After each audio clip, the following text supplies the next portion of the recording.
na kinga yetu sisi taifa lako. Umefanya mafuta kuwa ishara ya nguvu.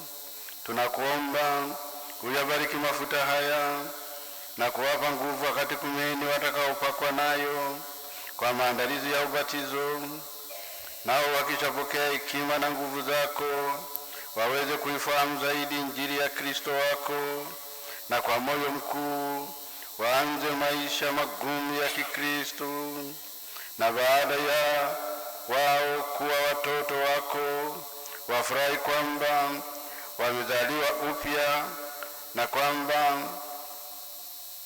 wanaishi katika kanisa lako.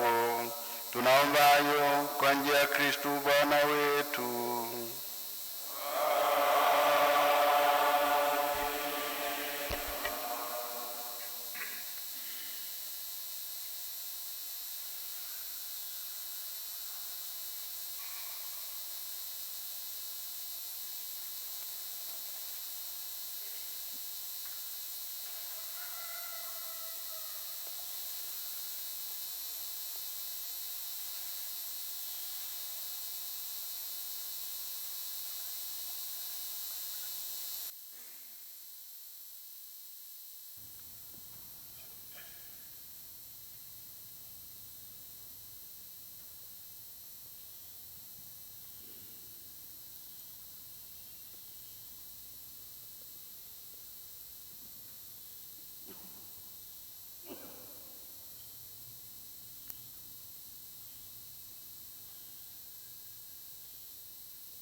Kusikiliza.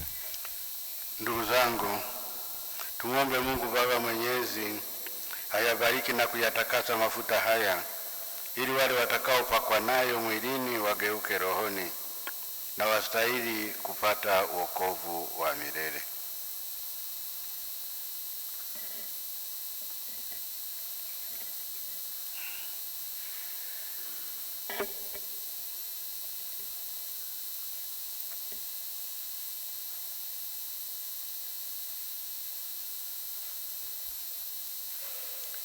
Ee Mungu, uliasilia maendeleo yote na utakatifu, tunakuomba upokee shukrani na sifa ambazo kanisa linakutolea kwa furaha kwa kinywa chetu. Hapo mwanzo wewe uliamuru nchi izae miti ya matunda. Mlangoni mwa miti hiyo ilizaliwa mizeituni yenye utomvu mzito, ambayo matunda yake yanafaa kwa kutengeneza Kristo matakatifu. Hata Nabii Daudi aliona mbele ya sakramenti zitakazo tuletea neema yako, akaimba kwamba mafuta yatazifanya nyuso zetu zingae kwa furaha. Na wakati ule dhambi ya ulimwengu zilipofutwa kwa tufani kuu, njiwa alirudi katika safina akiwa na tawi la mzeituni.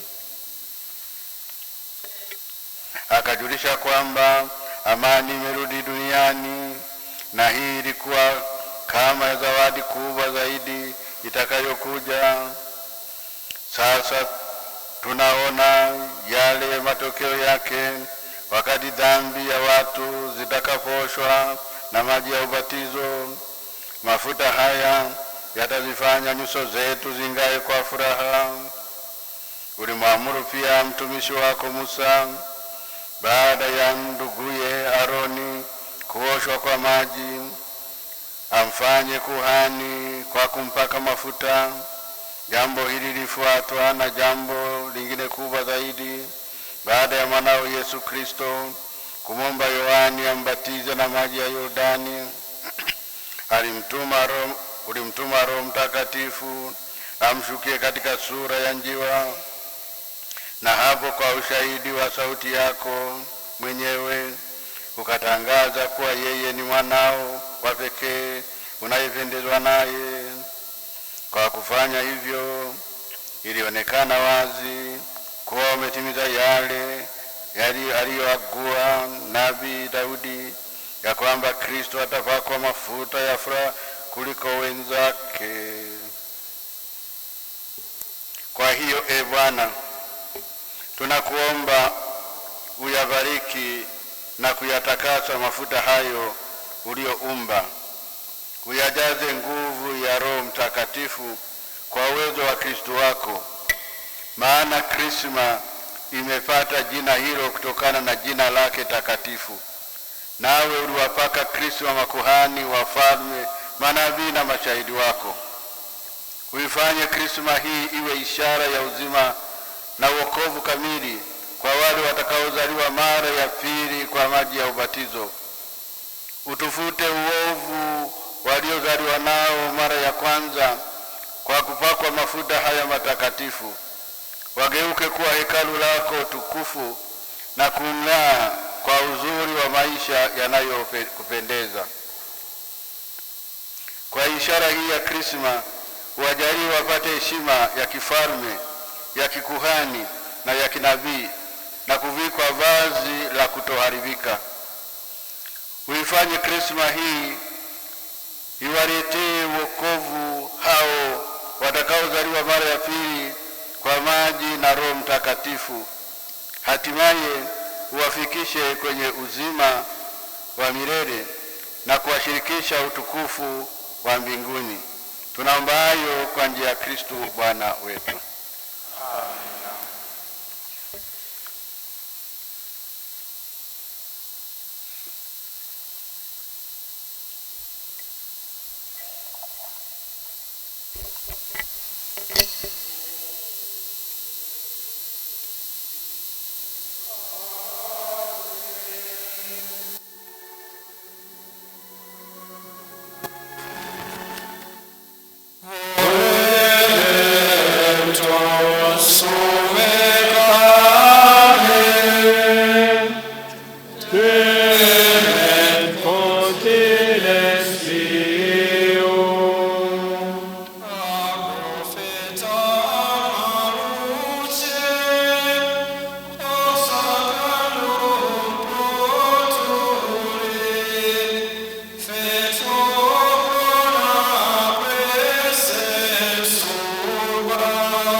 Amen.